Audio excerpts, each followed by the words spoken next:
Hello friends, आज हम transfer of property act के सेक्शन 5 और सेक्शन 6 के बारे में डिस्कस करेंगे। ये इसका सेक्शन 6 वेरी इंपॉर्टेंट, बहुत इंपॉर्टेंट सेक्शन है। इसके सेक्शन 5 में ट्रांसफर ऑफ प्रॉपर्टी की डेफिनेशन बताई गई। Transfer of property means living person conveys property present और future one or more another living person.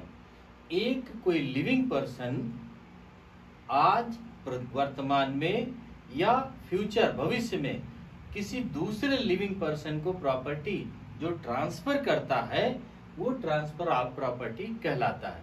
अब यहाँ पर जो लिविंग पर्सन कहा गया, लिविंग पर्सन एक कंपनी भी हो सकती है, एसोसिएशन भी हो सकता है, और कोई बॉडी ऑफ इंडिविजुअल, कोई अकेला व्यक्ति या दो व्यक्ति भी या तीन व्यक्ति भी हो सकते हैं। और उसी तरह से कोई भी प्रॉपर्टी एक कंपनी, एसोसिएशन या किसी बॉडी के नाम ट्रांसफर भी किया जा सकता है। तो ये इसका सेक्शन 5 है। अब इसके सेक्शन 6 के बारे में बात करते हैं। सेक्शन 6 हमने जैसे बताया कि बहुत इंपॉर्टेंट सेक्शन है। Property of any kind may be transferred except otherwise provided. कोई भी प्रॉपर्टी कैसे किसको ट्रांसफर की जाएगी या ट्रांसफरेबल है या नहीं है, इसके बारे में दो चीजें बताई गई कि कौन सी प्रॉपर्टी मतलब क्या चीज ट्रांसफरेबल नहीं है। एक तो कहा गया कि दो तरीके से इसको डिवाइड करके पढ़ लेते हैं। By any other law for the time being in force. ये जो ट्रांसफर ऑफ प्रॉपर्टी एक्ट है इसको छोड़ करके कोई other law, for example Muslim personal law, इसके पहले बता चुके, अगर दो चीजें आपस में कोलाइट होती हैं, दोनों के आपस में लॉ कोलाइट होते हैं या उनमें मतभेद होता है, तो उसमें से मुस्लिम पर्सनल लॉ के रूल लागू होते हैं, वहां पर ट्रांसफर ऑफ प्रॉपर्टी एक्ट के रूल लागू नहीं होते हैं। तो उस लॉ से या बाय दिस एक्ट, इस एक्ट से क्या क्या चीज हो सकता है, उसमें से 10 पार्ट्स में इसको डिवाइड किया गया। कितने पार्ट में? 10 पार्ट्स में डिवाइड किया गया कि किन किन चीजों को हम ट्रांसफर नहीं कर सकते, कैन नॉट बी ट्रांसफर। तो ये चीजें हम 10 बता रहे हैं, इन चीजों को ट्रांसफर नहीं किया जा सकता। इसमें से पहली है एस्पेक्ट सक्सेशन। एस्पेक्ट सक्सेशन का मतलब होता है a living person does not any heir. ऐसा लिविंग पर्सन जिसका उत्तराधिकारी नहीं है। अब उसमें से इसके 3 पार्ट्स में हमने डिवाइड कर दिया। फर्स्ट को, फर्स्ट क्या है? The chance of an heir apparent succeeding to an estate. इसका मतलब क्या होता है? कोई ऐसा पर्सन जिसका उत्तराधिकारी नहीं है। इसमें एग्जाम्पल में कहा कि जैसे फादर है और उस समय मदर, ब्रदर, भाई वगैरह कोई नहीं है, एक सन, फादर और उसका बेटा और कोई भी नहीं है। कुछ प्रॉपर्टी फादर के नाम है और कुछ बेटे के नाम है। अब ये नहीं डिसाइड है कि फादर के डेथ के बाद तो वो प्रॉपर्टी बेटों को मिल जाएगी, बेटे की डेथ के बाद वो प्रॉपर्टी किसको मिलेगी डिसाइड नहीं है, फादर को मिलेगी या किसको मिलेगी। अब वहां पर उनके रहते हुए अगर सोचे कि फादर की प्रॉपर्टी को सन बेच दे जबकि फादर जिंदा है, तो वो ट्रांसफर क्या होगा? इलीगल होगा। ये पहली बात में कहा गया। अब दूसरी बात में the chance of a relation obtaining a legacy on the death of a kinsman. तो अब किन्समैन, अब इसमें क्या कहा कि कोई ऐसा रिलेटिव है, कोई ऐसा रिलेटिव है कि जो किसी को विल कर देता है। Expectation of getting properties under will, वो उसको विल कर देता है। अब कोई फादर अपने बेटे को विल कर देता है। अब विल तब लागू होगी जब फादर की डेथ हो जाएगी। यहां जैसे ही विल करता है, जब तक डेथ नहीं होती उसके पहले ही अगर वो सेल कर देता है तो वो ट्रांसफर क्या होगा? इलीगल होगा। मतलब विल तब लागू होगी जब उसकी डेथ हो जाएगी, और ट्रांसफर डेथ के पहले किया गया वो क्या होगा, इलीगल ट्रांसफर कहलाएगा।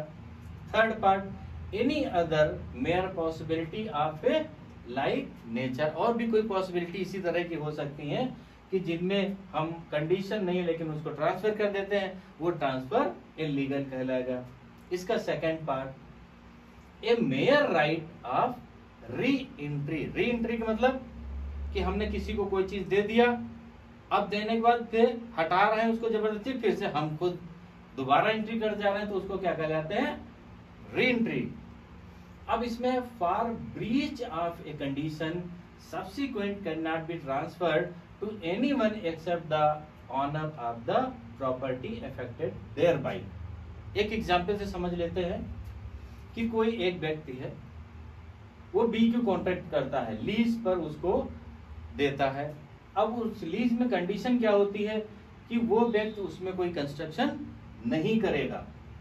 जिसको जिस चीज को, जिस लैंड को, जिस हाउस को लीज पर देता है उसमें कोई कंस्ट्रक्शन नहीं करेगा और रहने के लिए दे देता है।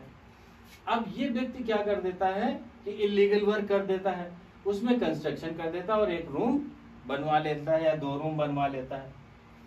अब ए को नाराजगी जाहिर होती है, ए क्या कर देता है, एक सी दूसरा पर्सन उसको ऑर्डर कर देता है कि जा करके उसमें रहने लो। अब एक बार उसने लीज से कॉन्ट्रैक्ट कर लिया कि आप रहिए इसमें, लेकिन कंस्ट्रक्शन नहीं किया। अब कंस्ट्रक्शन वो करता है तो इलीगल वर्क को हम कोर्ट से उसको हटाएंगे, बल्कि उसको हम पोजीशन नहीं देंगे। तो थर्ड व्यक्ति को उसमें पोजीशन हमारा वैलिड होगा, लीगल नहीं होगा, ये सेकंड में कहा गया। अब थर्ड में एन ईजमेंट, इसके बारे में समझ लेते। ईजमेंट क्या है, एक व्यक्ति है एक्स, उसका एक मकान बना हुआ है और वाई एक दूसरा है जो उसके एडजेसेंट जुड़े हुई जगह पर एक मकान बना हुआ है। जो 2 मकान है, जो पहला मकान जिसके बारे में हम बात कर रहे हैं पहले के, उसको हम डोमिनेंट हेरिटेज कहते हैं, और जो बगल में है जिसके यहाँ कुछ होने वाला है वो क्या कहलाएगा, सर्वेंट हेरिटेज। अब ये व्यक्ति, इसका प्लॉट खाली पड़ा हुआ है, किसका, वाई का, वाई का प्लॉट खाली पड़ा हुआ है। तो जो डोमिनेंट हेरिटेज है वो क्या कर देता है कि इसका यूज करता रहता है, लेकिन कुछ समय बाद अपने यहाँ का हैंडपंप निकाल करके और इसके प्लॉट में गड़वा देता है। अपने यहाँ का हैंडपंप निकलवा करके इसके प्लॉट में गड़वा देता है। तो ये ट्रांसफर इस तरीके से कृत्य जो है वो क्या है, इलीगल है। ये इस तरीके का ट्रांसफर नहीं किया जा सकता, ये इसका एन ईजमेंट में कहा गया। अब फोर्थ पार्ट में आ जाते हैं, an interest in property restricted in its enjoyment to the owners personally. इसमें कहा गया है कि जो व्यक्ति का वर्क है, जिस व्यक्ति का जो वर्क है और वो व्यक्ति इंटरेस्ट से उसको कार्य कर रहा है, जैसे teachers right to teach is beneficial. Teacher को टीचिंग करना, पढ़ाना उसके बेनिफिशियल का है, उसका इंटरेस्ट है और उसका वर्क है। लेकिन अगर हम किसी को बुला करके लाते हैं कि ये मेरा वर्क तुम करने लगो, तो हम अपने वर्क को हम ट्रांसफर पर्सनली दूसरे को नहीं कर सकते। ये इसका फोर्थ पार्ट बताता है कि जो वर्क है, एक पुजारी है, एक ट्रस्टी है, वो क्या करते हैं, एक ट्रस्टी है कुछ समय वर्क करता और किसी को पकड़ के ले आता, नहीं तुम ट्रस्टी आज हो गए, वो हट गया। ऐसा नहीं हो सकता, उसका क्या है, एक रूल है बाकायदा। तो ये फोर्थ में क्या कहा गया कि ऐसा ट्रांसफर नहीं किया जा सकता।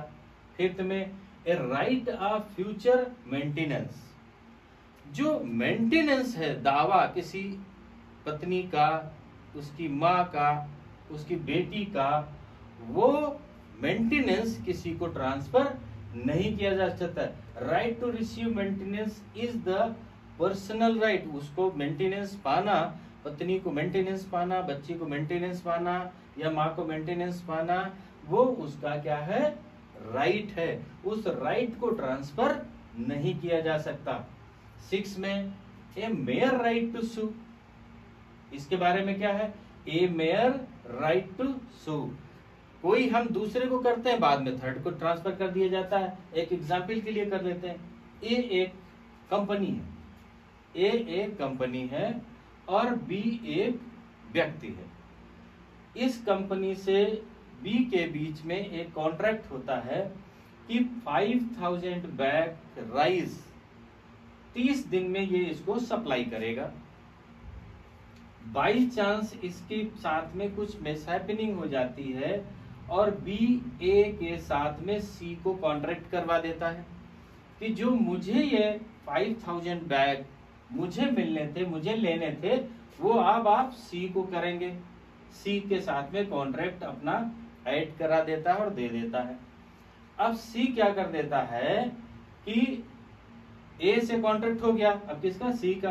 अब ए वो राइस 5000 बैग या समथिंग नहीं पहुंचाता, डिफॉल्टर हो जाता है, तो सी बी पर क्लेम नहीं कर सकता कि बी ने उसको ट्रांसफर किया। सी किस पर क्लेम करेगा, ए पर।